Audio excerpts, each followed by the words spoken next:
Tarik kembali ucapanmu. Bab 247.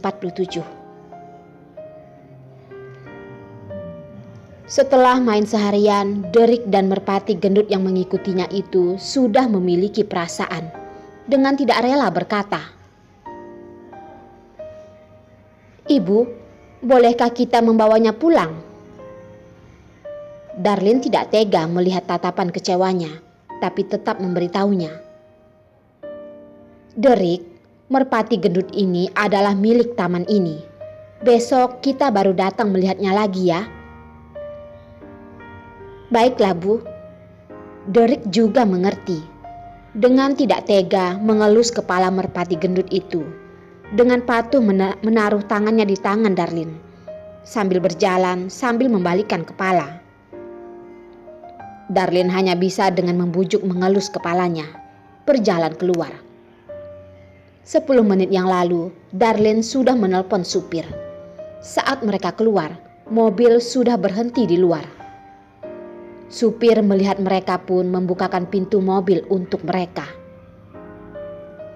Darlin duluan membiarkan Derik masuk. Ponsel di tasnya tiba-tiba berdering. Dia hanya bisa mengangkatnya dulu. Mungkin karena hari ini bermain dengan Derik sampai terlalu santai, Darlin tidak memperhatikan siapa yang menelponnya dan langsung mengangkatnya. Mendengar suara di balik telepon, dia pun menyesal kenapa dirinya tidak melihat dulu sebelum angkat. "Darlin, kamu benar-benar adalah istri yang baik ya." Mendengar suara pria yang dingin dan menusuk, tangan Darlin yang memegang ponsel menjadi lebih erat. Dia duluan menghalangi telepon, menutup pintu mobil dan menunjukkan ke arah ponsel pada Derik.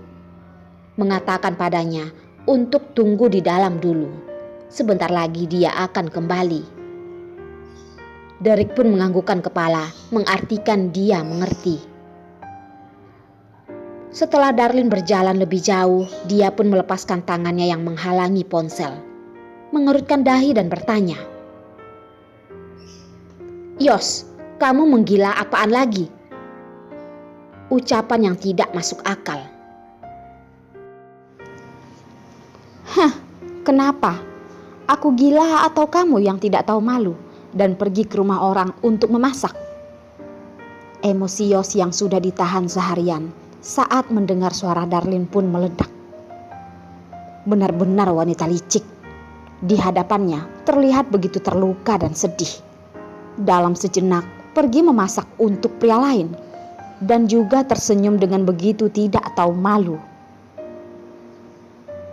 "Yos, apa kamu mengintaiku?"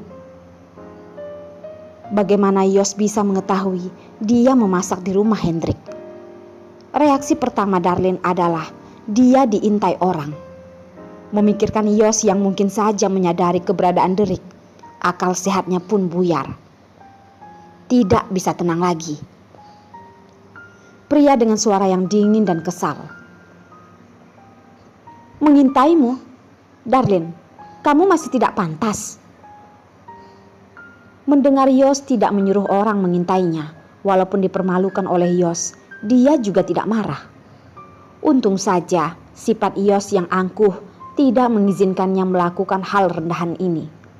Kalau tidak, cepat atau lambat, dia pasti akan mengetahui keberadaan Derik. Tapi Darlin tetap tidak mengerti. "Kalau kamu tidak mengintaiku, bagaimana kamu tahu kalau aku memasak di rumah Hendrik?" Hendrik, panggilan yang sangat dekat. Tatapan Yos yang dingin langsung terlihat mengerikan. Seperti akan menelannya. Kalau saat ini Darlin ada di hadapannya, pasti akan menyesal berbicara dengannya. "Kenapa setelah menemukan pemilik kaya baru, ucapanmu juga menjadi begitu keras? Bagaimanapun, aku juga sudah menidurimu selama 4 tahun. Kalau Hendrik merasa sudah tidak cukup ketat, aku bisa mengeluarkan uang untukmu melakukan operasi." "Yos, dasar bajingan." Darlin begitu marah sampai seluruh tubuhnya bergetar. Jelas-jelas tahu dia adalah orang dengan mulut berbisa.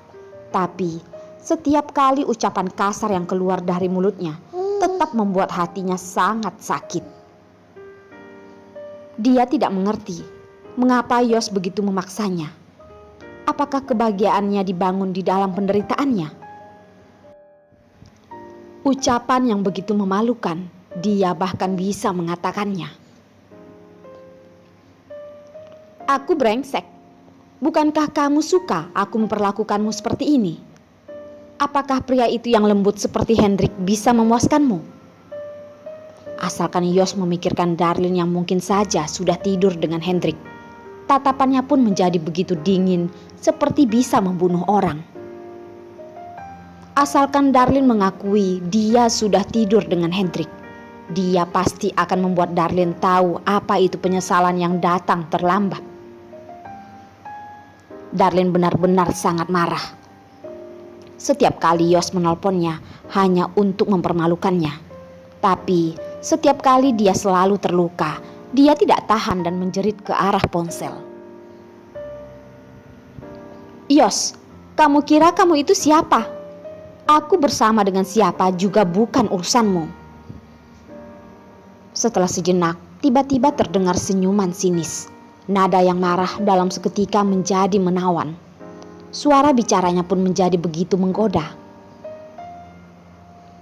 Yos, jangan-jangan kamu cemburu dengan Hendrik ya? Tentu saja kamu harus cemburu padanya. Hendrik tidak sama dengan binatang sepertimu.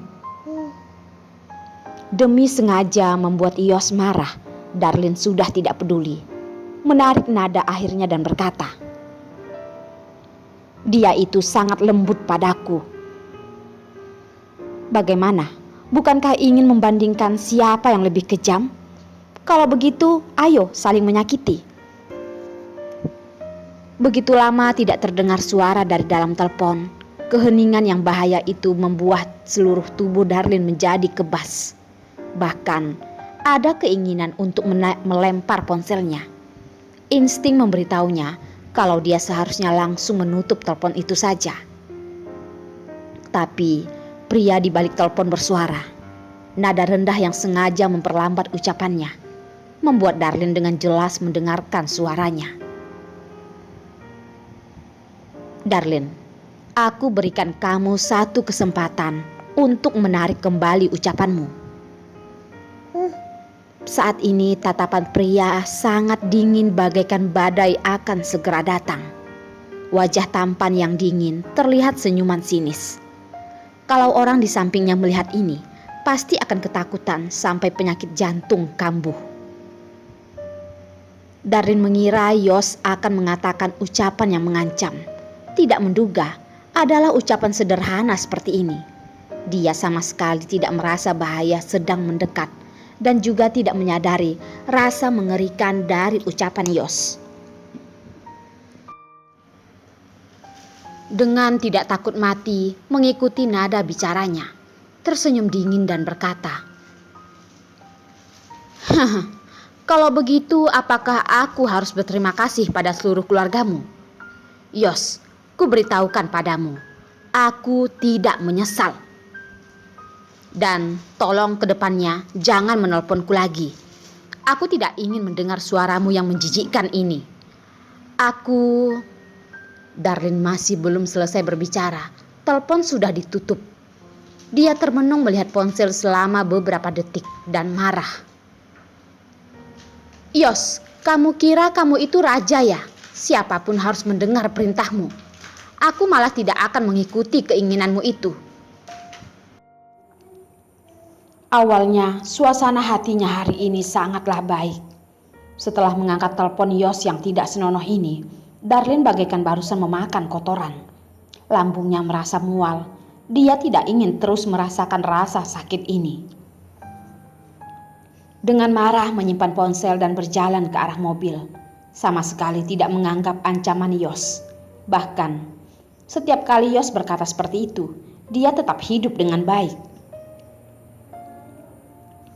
Derek melihat Darlin kembali dengan marah, mata hitamnya pun berputar. "Ibu, ada apa denganmu? Apakah ada yang membuatmu marah?" Tidak hanya telepon dari orang gila. Darlene bahkan ingin mengatakan telepon dari anjing gila. Memikirkan mengatakan ucapan kasar di hadapan anak kecil tidaklah baik. Dia dengan terpaksa mengubahnya. Oh, baiklah. Kenapa Derek merasa bukan orang gila, tapi ayahnya?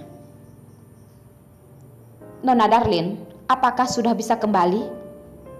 Supir dengan sopan bertanya padanya. Dan menghadapi orang yang tidak bersalah, Darlene pun tidak marah. Dengan sungkan berkata, maaf merepotkanmu ya. Tidak merepotkan.